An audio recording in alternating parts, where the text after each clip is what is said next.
So guys ఈ మొక్క చూస్తున్నారు కదా, ఇది చాలా మంచి ఔషధకరమైన గుణాలు ఉన్న మొక్క అండి. చాలా మంచిది. దీన్ని పెంచుకోవడం కూడా చాలా ఈజీగా పెరిగిపోతుంది అనమాట. సో ఈ జస్ట్ కొమ్మలు తీసుకెళ్ళి ఒక చోట పెట్టినా కానీ ఈజీగా మొక్క వచ్చేస్తుందండి. కానీ అంత ఈజీగా వస్తుందని ఈజీగా చూడకండి. ఇది చాలా మంచి ఔషధ గుణాలున్న మొక్క అనమాట. సో ఎక్కడైనా ఉంటే తెచ్చి ఇంట్లో పెట్టుకోండి, చాలా ఏపుగా పెరిగిపోతుంది. సో ఇదొచ్చేసండి రణపాల మొక్క అంటారు దీన్ని. దీన్ని ఏం చేస్తారంటే, ఈ ఆకులు ఉంటాయి కదా, ఈ ఆకుల్ని అలా అయినా తినొచ్చు.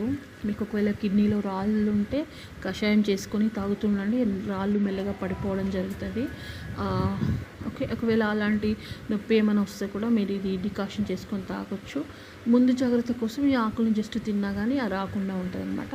ఖచ్చితంగా మీకు తెలిస్తే పాటించండి, తప్పకుండా రిజల్ట్ ఉంటుంది.